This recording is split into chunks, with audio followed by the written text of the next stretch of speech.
103 pays représentés, 2300 participants ont répondu présent au grand carrefour de la Semaine africaine du climat pour préparer la COP27 prévue pour le mois de novembre 2022 en Égypte, occasion d'affûter les armes pour défendre Maman Africa face aux pays du G20 qui sont à l'origine du changement climatique grâce à leur industrialisation. Sans fait des leçons, et le Gabon est le pays le plus positif en carbone au monde grâce à 5 décennies de gouvernance renforcée de nos ressources naturelles. Et donc on peut partager avec le monde cet exemple. On doit trouver des solutions, le monde doit trouver des solutions pour financer cet apport du Gabon et apport que beaucoup d'autres pays de l'Afrique peuvent amener vers les changements climatiques. Mais ensuite, comme on ne peut pas trouver une solution miracle, il faut que les pays qui ont créé ces problèmes financent l'adaptation en Afrique, financent les dégâts climatiques que nos pays subissent,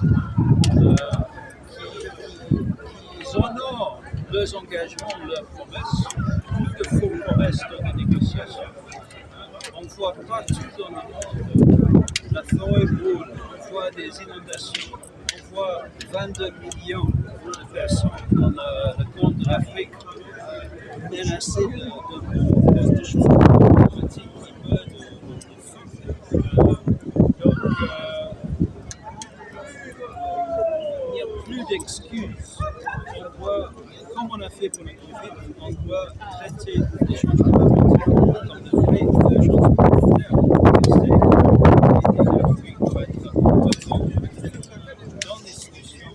Et l'Afrique doit également recevoir les solutions de ces pays qui nous envoient. Durant toute une semaine pour la guest star de l'événement, l'Afrique doit être récompensée pour son combat afin que cessent les injustices climatiques.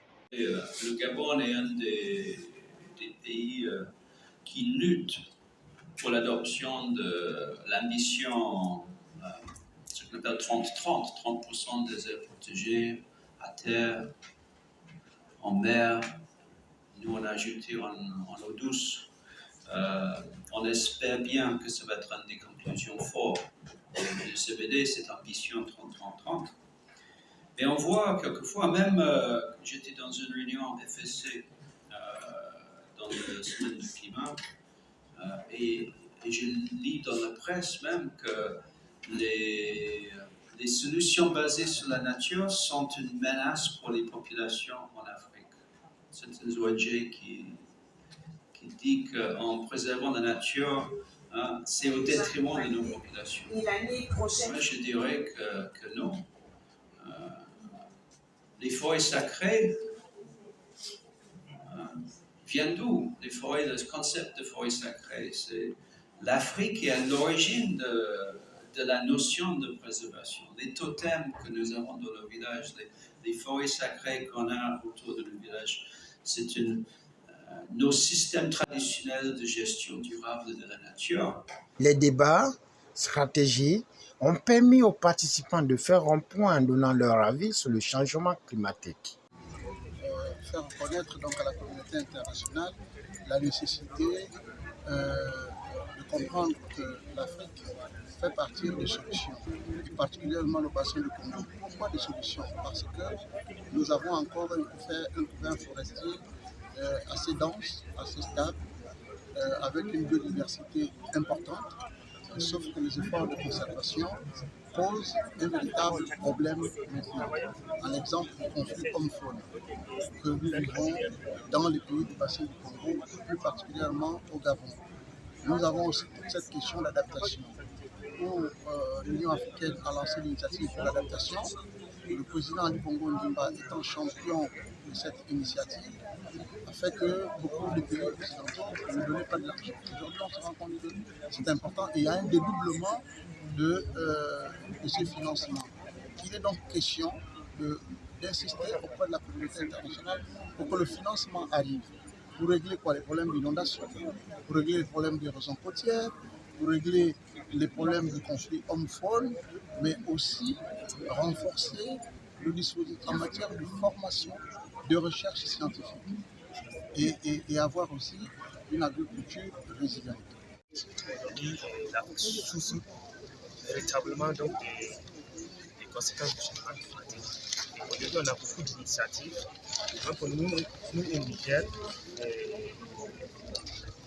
j'ai participé à beaucoup de projets, à la formation donc, des organismes communautaires des bases, donc des OCB qu'on appelle OCB. Aussi, nous, au Niger, on les appelle aussi des MMD. Donc, ces OCB, nous les formons dans le cadre des plans d'affaires. Nous formons aussi à la recherche du financement, comment avoir l'accès au financement.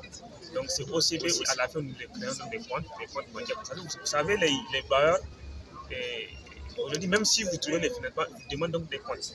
Si vous avez donc des comptes, vous transférez donc les moyens nécessaires. Donc, nous les formons donc à créer ces comptes. Donc, eux-mêmes, nous les formons aussi à chercher donc des financements. Donc, c'est OCB, ont été mis en place au Niger à travers donc, beaucoup de partenariats. Il y a beaucoup de partenaires qui contribuent à la mise en place donc, de ces OCB. Ils sont là, ils existent, même si ils veulent aussi des renforcements de capacités. Il y a des cofinancements qui atterrissent en Afrique, au Gabon surtout. Le véritable problème, c'est que est-ce que nous avons la visibilité des actions financées par ces cofinancements? Je prends l'exemple sur le problème de la reconversion de la dette. La France a injecté beaucoup de milliards sur ces financements, mais aujourd'hui, est-ce qu'on est capable d'évaluer, de voir exactement à quoi sert cet argent? Est-ce que la population est capable de toucher du doigt les réalités financées par ce type de financement? Je ne prends qu'un exemple. Vous avez le conflit au fond. Dans le conflit au fond, vous avez énormément de financement. Financement de la Banque mondiale, financement de l'Union européenne, financement. Et aujourd'hui, quand les populations se plaignent, il n'y a pas de compensation. Il n'y a pas de compensation quand les éléphants sont venus détruire les plantations des populations. Mais on annonce des gros financements depuis des années sur le conflit entre les éléphants.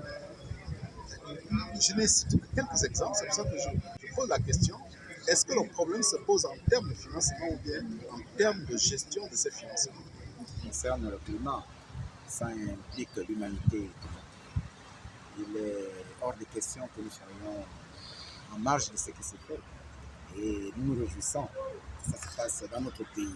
C'est à cause de cela que toutes les filles et tous les fils de notre pays et tous ceux qui résident en Afrique, ceux qui, n'est-ce pas, dans la défense de l'environnement, et en ce qui concerne le climat, c'est quelque chose de vital. Les propositions viendront lorsque les questions seront abordées. Je me réserve le droit de dire maintenant ce que je pourrais proposer. Et sur place, chemin faisant, je vais, n'est-ce pas, proposer un certain nombre de choses. Nous notons que l'Afrique dira son mot face aux injustices climatiques.